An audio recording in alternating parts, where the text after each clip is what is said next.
Hello everyone, आप सभी का स्वागत है दोस्तों।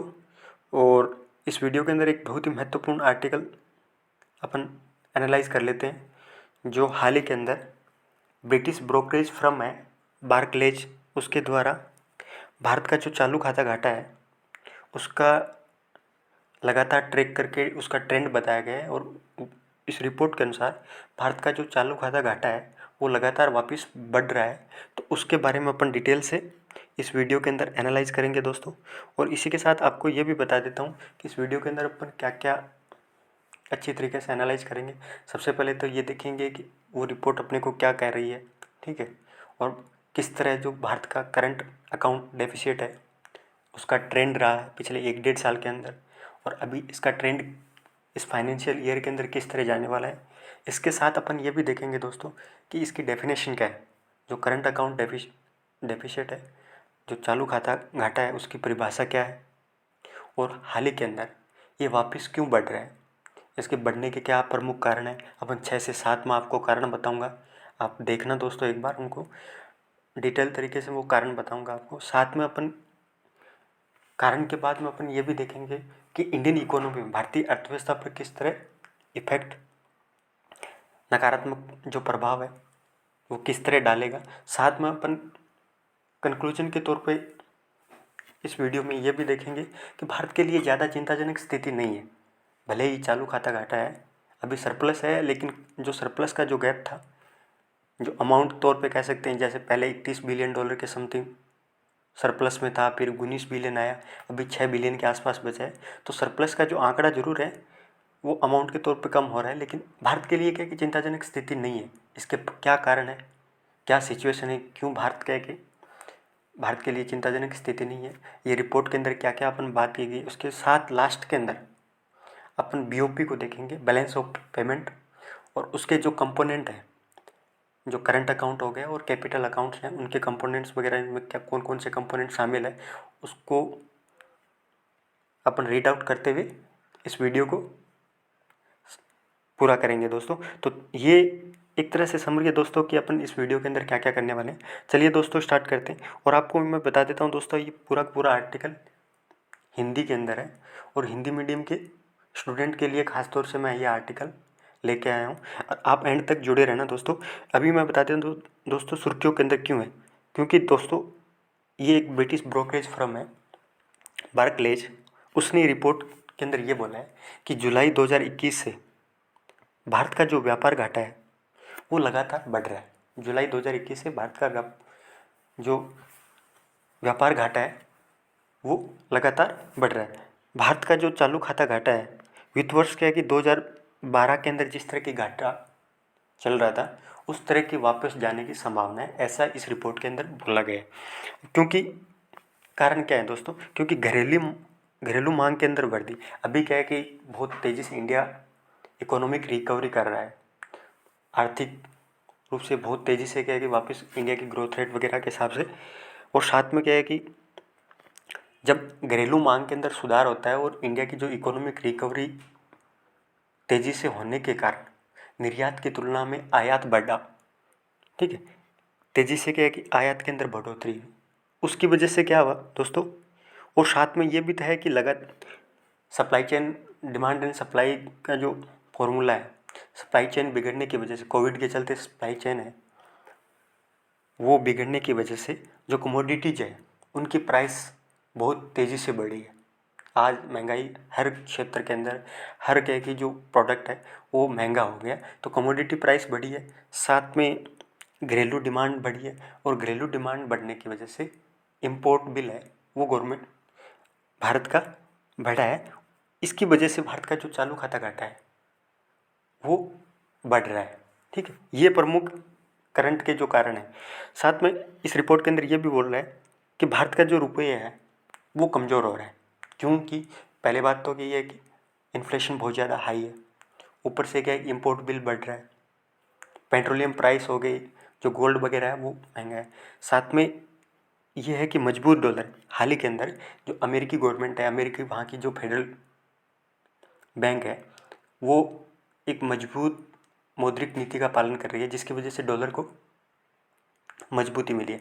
यदि डॉलर मजबूत होता है तो फिर क्या है कि इंडियन मार्केट के अंदर कौन इन्वेस्ट करेगा? भारत से क्या है कि जो डॉलर है वो एफपीआई वगैरह है, इंडिया के अंदर जो विदेशी पोर्टफोलियो निवेश है वो कम हो रहा है, और भारत से डॉलर वगैरह है विभिन्न जो भी उभरती हुई क्या है कि जो अर्थव्यवस्था है वहाँ से क्या है कि जो डॉलर है उसका आउटफ्लो बढ़ जाता है। जब आउटफ्लो वगैरह बढ़ जाता है तो जो घरेलू मुद्रा है, जैसे भारत का इंडियन रुपीज़ है, वो क्या है कमज़ोर हो जाता है, विनिमय दर है वो कमज़ोर हो जाती है। उसकी वजह से क्या है कि और ज़्यादा सिचुएशन ख़राब होने लग जाती है। ये 3-4 कारण हैं दोस्तों जिसकी वजह से भारत का जो करंट अकाउंट डेफिसिट है वो इंक्रीज हो रहा है, ये रिपोर्ट के अंदर। अब अपन इसको डिटेल के अंदर आगे रिपोर्ट के अंदर जैसे जैसे बढ़ते जाएंगे डिटेल के बारे में देखेंगे दोस्तों। आपको भी पता है दोस्तों कि भारत 2003-4 के बाद में पहली बार 17 साल से जो भारत का जो चालू खाता घाटा है वो भारत का जो चालू खाता है, सॉरी घाटा नहीं, जो चालू खाता है वो पहली बार सरप्लस आया था। उस टाइम 2003-4 के अंदर लगभग मेरे हिसाब से जीडीपी का 3.4% के आसपास चालू खाता है वो सरप्लस में था। और जो 2020-21 का जो पहली तिमाही है उसके अंदर भारत का जो चालू खाता घाटा है, मैं फिर बार बार घाटा बोल रहा हूँ, चालू खाता है वो सरप्लस रहा था, लगभग 31 बिलियन डॉलर के आसपास था जो सरप्लस रहा था। फिर सेकंड तिमाही के अंदर ऐसे कम होते होते अभी जो भारत का जो जून की जो तिमाही है, मतलब 2021-22 की बात कर रहा हूँ, नहीं कि 2020-21 की बात कर रहा हूँ, ठीक है। चालू खाता जून तिमाही के अंदर सकल घरेलू उत्पाद का 6.5 बिलियन डॉलर यानी जीडीपी का 0.9% अभी सरप्लस के अंदर है चालू खाता। और 2020-21 के अंदर जो पहली तिमाही थी उसके अंदर लगभग 31 बिलियन डॉलर था, तो मतलब जो सरप्लस अमाउंट है वो कम हो गई। इसका मतलब क्या है? घाटा बढ़ रहा है। अभी अधिशेष जरूर है, जीडीपी का 0.9% क्या कि अभी भी अधिशेष है। और मार्च तिमाही के अंदर 8.1 बिलियन डॉलर था। अभी जो जून तिमाही है उसके अंदर 6.5 बिलियन डॉलर सरप्लस है चालू खाता। वहीं जो इससे पिछली जो तिमाही थी मार्च की उसके अंदर 8.1 बिलियन डॉलर, तो ज़्यादा गैप तो नहीं, लेकिन जो सरप्लस है वो धीरे धीरे अधिशेष है वो कम हो रहा है। ये ट्रेंड है दोस्तों। जो व्यापार घाटा कमी का कारण था कि लगातार कम हो रहा है, सरप्लस कम हो रहा है, तो इसका मतलब घाटा बढ़ रहा है। और ब्रोकरेज हाउस और संस्थागत रिपोर्ट हालांकि ये अनुमान भी लगाया है कि भारत की जो 2021-22 की जो फाइनेंशियल ईयर है उसके अंदर जीडीपी का 0.9 से 1% के आसपास 1.1% भारत का चालू खाता घाटा रहने की संभावना है। ऐसा जो नॉर्मल है एक तरह से, तो ये संभावना भी क्या है कि उसी फर्म ने अपनी रिपोर्ट के अंदर जाहिर किया है, ठीक है। अब यही बात कर रहा था दोस्तों कि जो पहली तिमाही थी 2021-22 की उसके अंदर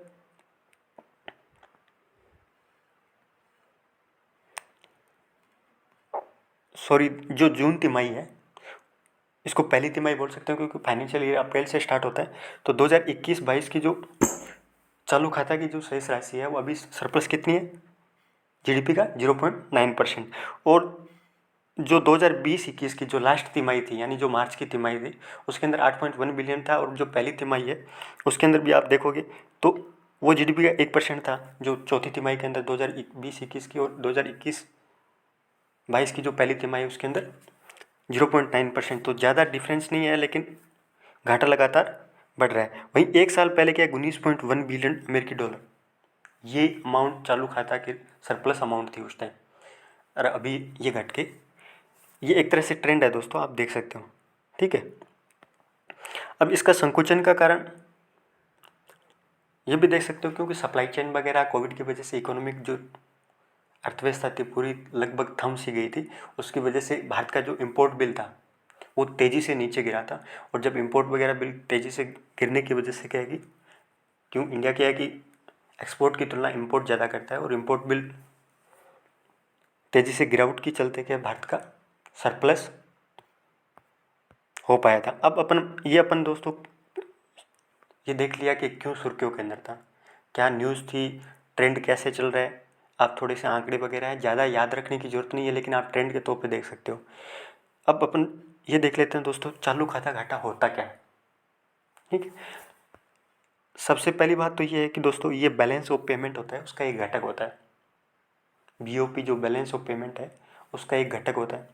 दूसरी चीज़ ये है कि दोस्तों इसकी परिभाषा के तौर पे कि जब किसी देश के द्वारा जो आयात की जाने वाली जो भी वस्तुएं और जो सेवाएं होती हैं उसका जो मूल्य होता है टोटल, और निर्यात की जाने वाली जो वस्तुएं और सेवाएं होती हैं उसके मूल्य की तुलना में अधिक रहे।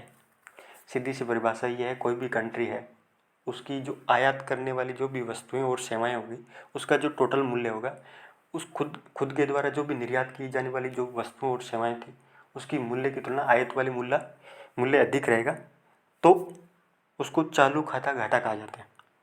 और ये दोस्तों जो बैलेंस ऑफ के ट्रेड होता है इसमें एक आप कंपोनेंट ये भी रहता है, जो जो वस्तुएं रहती है उसका आयात और निर्यात होता है, उसको बैलेंस ऑफ ट्रेड कहा जाता है। और ये बैलेंस ऑफ जो ट्रेड होता है वो चालू खाता घाटे का एक हिस्सा होता है। जिस तरह भुगतान बीओपी बैलेंस ऑफ पेमेंट का जो कंपोनेंट क्या रहता है, चालू खाता रहता है और कैपिटल अकाउंट और करंट अकाउंट रहता है, वैसे क्या है कि इसमें एक ट्रेड अकाउंट भी रहता है। जो करंट अकाउंट रहता है उसमें ट्रेड अकाउंट भी रहता है। ऐसे तो विजिबल और इनविजिबल क्या क्या आइटम के अंदर अकाउंट के तौर पे भी इसको बांटा जाता है। अब अपन ये देख लेते हैं दोस्तों कि चालू खाता जो घाटा है उसके बढ़ने के प्रमुख कारण क्या है, जो रिपोर्ट के अंदर भी क्या है कि हाईलाइट किए गए थे।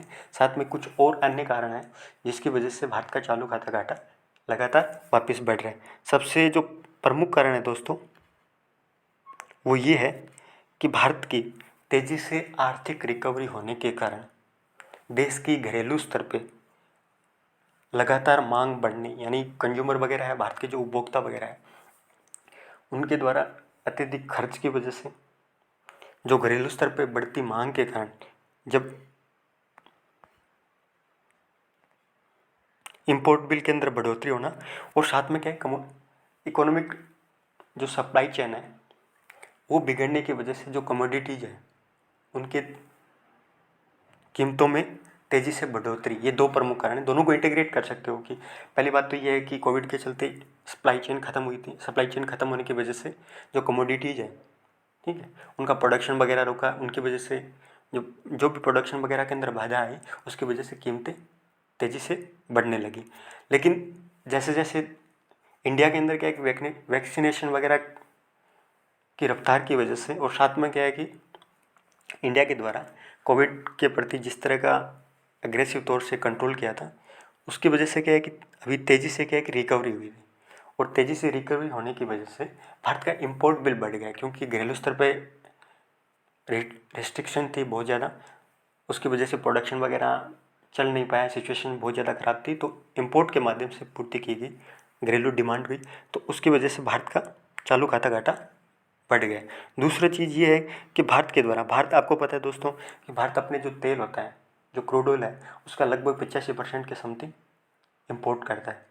और पहले इकोनॉमिक सिचुएशन थी वो ठप होने की वजह से इंपोर्ट बिल वगैरह कम हुआ था, लेकिन फिर जब अर्थव्यवस्था है वापस पटरी पे आने की वजह से पेट्रोल आपको पता है इकोनॉमी के लिए एक फ्यूल का तौर पे भी काम करता है। तो बड़े स्तर पे क्या तेल और जो सोना है अपन भारतीयों को बहुत ज़्यादा ठीक है, बहुत ज़्यादा पसंद है, तो तेल और सोने का व्यापक स्तर पे आयात होने की वजह से भी जो चालू खाता घाटा है वो वापस बढ़ने लगा। तीसरा कारण अपन दोस्तों देख लेते हैं कि अमेरिका की जो फेडरल रिजर्व है उसके द्वारा मजबूत मौद्रिक नीति, मतलब उनके द्वारा स्ट्रॉन्ग मॉनेटरी पॉलिसी अपनाने की वजह से जो भी अमर्जिंग कंट्रीज हैं जैसे इंडिया हो गया, थाईलैंड हो गया, इंडोनेशिया वगैरह, जो भी क्या कि उभरती हुई क्या कि अर्थव्यवस्थाएं, साउथ एशियन कंट्रीज, इनसे क्या है कि जो डॉलर है उसका प्रवाह वापस यूएसए की ओर होने लगा। जब आउटफ्लो बढ़ जाता है, जैसे इंडिया के अंदर क्या है कि एफडीआई वगैरह आती है, एफपीआई वगैरह आती है, उसकी वजह से क्या रहता है डॉलर वगैरह इंडिया के पास आता है। जब इंडिया के पास डॉलर वगैरह आता है, ठीक है, तो आरबीआई का विदेशी मुद्रा भंडार बढ़ने के साथ साथ क्या है कि भारत का रुपये भी तो मजबूत होता है, ठीक है। अब जब आउटफ्लो बढ़ जाता है तो डॉलर की कमी की वजह से रुपये अपनी विनिमय दर होती है वो खो देते हैं, और जब किसी देश की घरेलू मुद्रा होती है, उसका विनिमय दर खो देने की वजह से उसका जो एक्सपोर्ट होता है वो कठिन हो जाता है। ठीक है जी, उसका इम्पोर्ट बिल वगैरह बढ़ जाता है। जैसे मान लो आपको एग्जांपल दूं कि अभी 74 रुपये के आसपास $1 के बराबर भारतीय रुपये की जो वैल्यू है वो 74 रुपये के आसपास है। अब मान लो डॉलर है वो मजबूत हो रहा है अमेरिका की फेडरल पॉलिसी की वजह से, और डॉलर के मजबूत होने की वजह से भारत का रुपये है वो कमज़ोर हो गया, और भारत का रुपया 85 रुपये, $1 के हिसाब से 85 रुपये हो गए। अब भारत के द्वारा जब एक तो 74 रुपये के हिसाब से पेट्रोल वगैरह हो गया, बाहर से जो भी चीज़ इंपोर्ट कर रहा था तो उसका डॉलर के मुकाबले 74 रुपये लग रहे थे, और फिर क्या है कि अब मान लो रुपये कमज़ोर होने की वजह से 85 रुपये लग रहे हैं। तो ये फ़र्क आता है, उसकी वजह से फिर क्या है, महंगाई वगैरह और बढ़ जाती है। इन्फ्लेशन वगैरह जो कॉस्ट पुश इन्फ्लेशन रहती है, ठीक है, मांग जनित क्या है कि जो कीमत आधारित बोल सकते हो, इन्फ्लेशन वगैरह बहुत ज़्यादा बढ़ जाती है वापस। तो ये कारण है, और इस कारण की वजह से भारत का जो चालू खाता घाटा है वो वापस बढ़ने लगा। एफपीआई वगैरह जो इन्वेस्टर्स हैं वो कम। दूसरी चीज़ ये है कि कोविड की वजह से इकोनॉमिक शटडाउन के कारण, और फिर क्या है कि धीरे धीरे रिस्ट्रिक्शन वगैरह थी, जो भी प्रतिबंध वगैरह थी उनमें ढिलाई बरती गई, तो डिमांड वगैरह बहुत तेज़ी से बढ़ी, और सप्लाई और जो प्रोडक्शन वगैरह रहता है वो उतना अच्छे तरीके से नहीं, डिमांड वगैरह है उसकी मांग की पूर्ति नहीं कर पाई, जिसकी वजह से इन्फ्लेशन बढ़ गया। और आज विश्व की सभी अर्थव्यवस्थाओं के अंदर ये सिचुएशन देखने को मिल रही है कि जो इन्फ्लेशन है बहुत ज़्यादा हाई है। इसी के चलते तो कमोडिटी की जो प्राइसेज हैं वो प्रत्येक कमोडिटी जो आइटम है वो सारा का सारा क्या है कि महंगा हो गया। तो हायर इन्फ्लेशन की वजह से भी क्या है कि भारत का चालू खाता घाटा बढ़ रहा है। ये इन्फ्लेशन वगैरह की वजह से विनिमय दर कमज़ोर होते हैं, रुपये और जो इन्फ्लेशन वगैरह है इसका एक रिलेशन रहता है। तो आप ये मत सोचना कि इन्फ्लेशन कैसे चालू खाता घाटा क्या है कि बढ़ावा दे रही है। अब साथ में दोस्तों अप्रतिस्पर्धी निर्यात, और जब कोई एक्सपोर्ट्स वगैरह रहता है वो विश्व पर, जैसे इंडिया है, इंडिया का एक्सपोर्ट है विश्व स्तर पर क्या है कि विनिमय दर रुपये की कमजोरी के हिसाब से या प्रोडक्ट की क्वालिटी के हिसाब से यदि प्रतिस्पर्धी नहीं रह पाते हैं तो निर्यात इंडिया का कम हो जाता है। जब निर्यात वगैरह कम हो जाता है तो इंपोर्ट और एक्सपोर्ट के बीच में जो गैप वगैरह है वो बढ़ जाता है, तो चालू खाता घाटा वापस बढ़ जाता है। तो ये भी एक प्रमुख कारण होता है दोस्तों। इसके अलावा ओवर वैल्यूड विनिमय दर, इंडिया की जो एक्सचेंज रेट है वो ओवर वैल्यूड है, मतलब ज़्यादा आरबीआई का ज़्यादा इंटरफेयर नहीं करती। बहुत पीछे कोविड के चलते बहुत ज़्यादा डिमांड बढ़ी थी कि इंडिया क्या किया, जो विनिमय दर है उसको फेरबदल करे, लेकिन आरबीआई इतना ज़्यादा इंटरफेयर वगैरह नहीं करती, और डॉलर के मुकाबले इंडिया का जो विनिमय दर है वो बहुत ज़्यादा ओवर वैल्यूड है, और ओवर वैल्यूड की वजह से क्या है कि भारत का निर्यात वगैरह है वो महंगा हो जाता है। ये प्रमुख कारण है दोस्तों जिसके चलते चालू खाता घाटा वापस बढ़ रहा है। ये 7 से 8 कारण है दोस्तों, इम्पोर्टेंट कारण है, और आप इनको नोट कर लेना अच्छी तरीके से, स्क्रीनशॉट वगैरह ले सकते हो इनका। तो ये प्रमुख कारण थे अपन ने देखे थे। अब अपन इसका प्रभाव देख लेते हैं कि चालू खाता घाटा बढ़ रहा है उसके क्या प्रभाव है। सबसे पहले दोस्तों अपन नेगेटिव इम्पैक्ट देखेंगे, क्योंकि यदि बढ़ रहा है तो इसको इन भारतीय अर्थव्यवस्था पर क्या नकारात्मक प्रभाव बढ़ रहे हैं उसको देखना है। उसके बाद सिचुएशन कैसी है अपन इसको कंक्लूजन के तौर पे लेके चलेंगे। तो नकारात्मक प्रभाव देख लेते हैं दोस्तों कि यदि चालू खाता घाटा बढ़ रहा है उसकी वजह से क्या रहेगी कि जो विनिमय दर है वो अस्थिर हो जाएगी।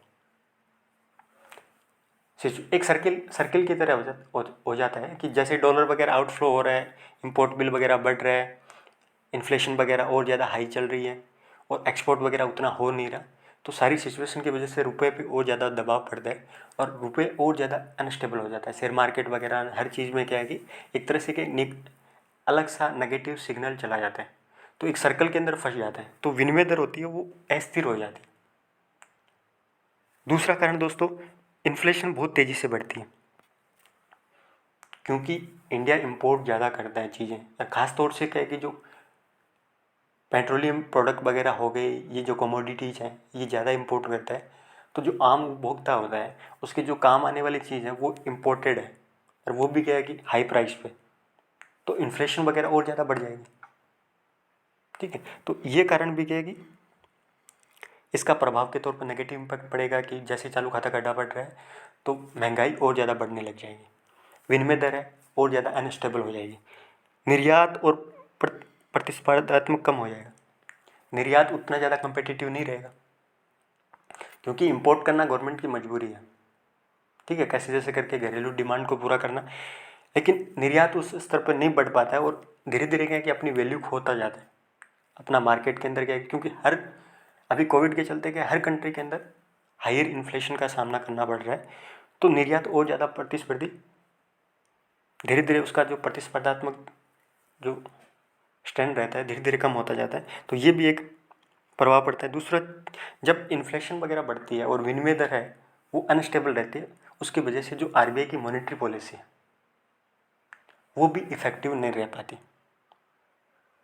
जो आरबीआई की मौद्रिक नीति है वो ढंग से क्या है कि प्रभावी नहीं रह पाती यदि भारत का चालू खाता घाटा बढ़ता है।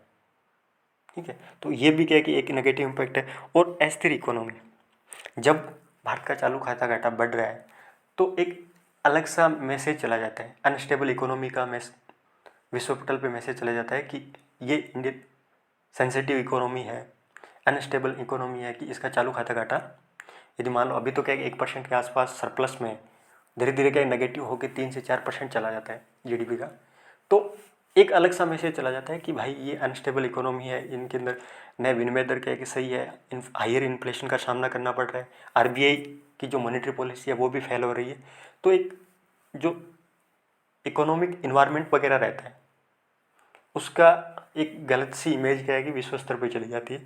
तो ये 4 से 5 क्या है कि इफेक्ट हैं दोस्तों, आप और भी जोड़ सकते हो उनके अंदर। जैसे मान लो यदि विनिमय दर वगैरह है वो अस्थिर हो जाएगी तो गवर्नमेंट की जो बाह्य उधारी है, जितनी भी क्या कि डेप्ट वगैरह है उसकी किस्त वगैरह ज़्यादा बढ़ जाएगी, क्योंकि गवर्नमेंट ने क्या कि जितना उधार कर रखा है वो ज़्यादा पेमेंट करना पड़ेगा। और जो विदेशी लोग हैं जिन्होंने क्या कि यहाँ पे इन्वेस्टमेंट वगैरह कर रखा है, तो विदेशी क्या कि एसेट्स वगैरह है वो ज़्यादा बढ़ जाएगी। ठीक है, उनकी जो विदेशी निवेशक है उनकी भारतीय संपत्ति पे क्या हिस्सेदारी वगैरह बढ़ जाएगी। आप बहुत सारे ऐसे एनालाइज करोगे व्यवहारिक स्तर पे तो और भी कारण आप इसके जोड़ सकते हो। अब चलिए दोस्तों, अब अपन ने ये तो बात कर ली कि इसके नेगेटिव इम्पैक्ट क्या है, लेकिन अभी क्या है कि ये सरप्लस के अंदर ही 1% के आसपास है और इस 2021-22 के अंदर फाइनेंशियल ईयर के अंदर सरप्लस ही रहने वाला है, तो ज़्यादा चिंताजनक स्थिति है भी नहीं वैसे भी। और इसके अलावा भी बहुत सारे ऐसे एस्पेक्ट्स हैं, ऐसे न्यूज़ वगैरह हैं जो पॉजिटिव न्यूज़ है, जिसकी वजह से अपने को लग रहा है कि भारत के लिए ये ज़्यादा मुश्किल सिचुएशन आगे भी नहीं होगी और अभी है भी नहीं। चलिए दोस्तों उसके बारे में बात कर लेते हैं। सबसे पहले तो भारत की जो इकोनॉमी है वो जितने एशिया के अंदर जो दक्षिण साउथ एशिया कंट्रीज हैं, जो पूर्वी आसियान के जो देश वगैरह हैं उनके अंदर और विश्व स्तर पे आप देख रहे हो कि भारत सबसे तेज़ी से ग्रोथ रेट वाली इकोनॉमी है और बहुत तेज़ी से इंडिया रिकवरी कर रही है। तो इसकी वजह से आप शेयर मार्केट के अंदर जिस तरह की सिचुएशन देख रहे हो, क्योंकि इंडिया की इकोनॉमी में विश्वास के चलते जो विदेशी पोर्टफोलियो निवेश वगैरह है वो भी लगातार बढ़ रहा है। एफडीए वगैरह है वो भी आपने देखा होगा कोविड के चलते उसके बाद में भी क्या है कि लगातार एफडीए बढ़ रहा है इकोनॉमिक शटडाउन होने के बावजूद भी। और शेयर मार्केट के अंदर जिस तरह का बूम वगैरह चल रहा है, तो ये क्या है, ये भारतीय अर्थव्यवस्था के प्रति विश्वास दिखाता है। ठीक है, और विभिन्न इंडिकेशन भी यही दिखा रहे हैं कि भारत तेज़ी से रिकवरी कर रहा है। इसकी वजह से जब एफडीआई वगैरह निवेश वगैरह आ जाएगा, डॉलर वगैरह इंडिया के अंदर आएगा, तो पैसा जो इंडिया की जो घरेलू करेंसी है वो भी स्टेबल रहेगी। इसके अलावा भारत की निरंतर क्या है कि जो घरेलू मांग में सुधार होने के साथ साथ, यहाँ पे टाइपिंग मिस्टेक हो गया दोस्तों, घरेलू मांग में सुधार के साथ भारत का जो निर्यात है वो अभी रिकॉर्ड स्तर पे चल रहा है। जो वाणिज्यिक मंत्रालय ने है उसने जो निर्यात का लक्ष्य रखा था $400 बिलियन का निर्यात का लक्ष्य रखा, तो ऐसी रिपोर्ट भी आप सुन पा रहे हो कि भारत जो निर्यात का जो लक्ष्य है वो इस वित्तीय वर्ष के एंड तक उस रिकॉर्ड स्तर पर पहुंच जाएगा। तो निर्यात इंडिया निर्यात भी क्या है कि रिकॉर्ड स्तर पे कर रहा है। ये भी एक पॉजिटिव न्यूज़ है। इसके अलावा आरबीआई के पास दोस्तों सबसे वो रहता है ना कि एक सेफ्टी है। आरबीआई के पास जो विदेशी मुद्रा भंडार है वो बहुत ज़्यादा, विश्व के अंदर लगभग 5वें-6ठे नंबर पे विश्व का सबसे बड़ा विदेशी मुद्रा भंडार है किसी संस्था के पास। और आरबीआई के पास लगभग मेरे हिसाब से 639 बिलियन डॉलर का विदेशी मुद्रा भंडार, ठीक है, रिजर्व है। तो जब भी कोई यदि इस तरह की उथल पुथल की कंडीशन आती है, विनिमय दर के अंदर बहुत ज़्यादा उतार चढ़ाव आता है, तो आरबीआई क्या कर सकती है, इंटरफेयर करके डॉलर की खरीद फरोख्त करके कैसे जैसे करके मार्केट को स्टेबल कर सकती है। तो ये भी एक पॉजिटिव सिग्नल है, ठीक है। और वैक्सीनेशन जो ड्राइव चल रहा है इंडिया का, वो भी बहुत तेज़ी से चल रहा है। इसकी वजह से इकोनॉमी के अंदर वापस विश्वास पैदा हुआ है और कोविड पे कंट्रोल पाने की संभावना है। और लास्ट को जो कारण है दोस्तों, भारतीय अर्थव्यवस्था का में विश्वास कि भारत एक इमर्जिंग इकोनॉमी है और आसपास की जो कंट्रीज हैं और अन्य खासतौर से जो चाइना वगैरह है और विश्व पटल पे सबसे तेज़ी से ग्रोथ उभरने वाली कंट्री है। तो इन कारणों की वजह से कह सकते हैं कि भारत के लिए यदि चालू खाता घाटा बढ़ रहा है तो वो भारत के लिए न तो अभी चिंताजनक न आगे चिंताजनक होने वाला। अब चलिए दोस्तों जल्दी जल्दी अपन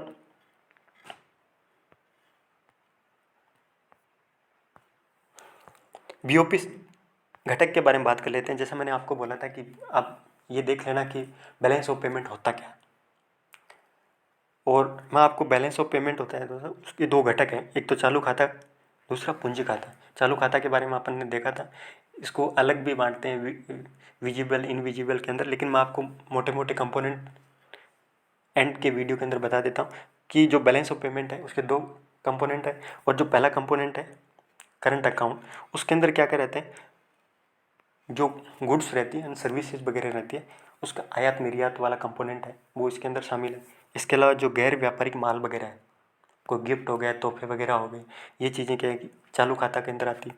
इसके अलावा जो रेमिटेंस आता है, जो एनआरआई वगैरह हो गए, भारतीय जो विदेश के अंदर काम कर रहे हैं वो इंडिया के अंदर रेमिटेंस वगैरह भेजते हैं, आय वगैरह भेजते हैं, अपनी इनकम वगैरह, तो वो चालू खाता के अंदर आता है। इसके अलावा जो कैपिटल अकाउंट के अंदर, इसके अंदर जो निजी और जो सार्वजनिक निवेश होते हैं उसका शुद्ध प्रवाह, मतलब ऐसे निकाला जाता है कि इंडिया से निजी और जो प्राइवेट और पब्लिक इन्वेस्टमेंट है वो बाहर कितना गया और बाहर से क्या है कि इंडिया के पास कितना प्राइवेट और पब्लिक, इन दोनों को माइनस करके शुद्ध प्रवाह निकाला जाता है कि प्लस में है कि माइनस के अंदर। इसके अलावा एफडीआई और क्या कि एफपीआई, ये भी कैपिटल अकाउंट के अंदर आती है। और लास्ट क्या है कि एक्सटर्नल कमर्शियल बोरोइंग, जो बाह्य वाणिज्यिक उधारी है, वो भी कैपिटल अकाउंट के अंतर्गत आती है। तो ये वीडियो था दोस्तों, अपन ने डिटेल के अंदर एनालाइज किया। आप इसको आगे बीओपी संकट से भी जोड़ सकते हो। और बीओपी संकट के आप एक काम करना, आप बीओपी संकट क्या है और साथ में क्या है कि जो बैलेंस ऑफ पेमेंट है उसकी परिभाषा वगैरह आप देख सकते हो। और मोटे मोटे मैंने कंपोनेंट वगैरह आपको बता दिया है। तो ये दोस्तों पूरा आर्टिकल था। मुझे उम्मीद है कि आपको अच्छा लगा होगा। मैंने एकदम हिंदी के अंदर पीपीटी बना के आपको डिटेल तरीके से एनालाइज किया है अच्छे तरीके से। धन्यवाद दोस्तों।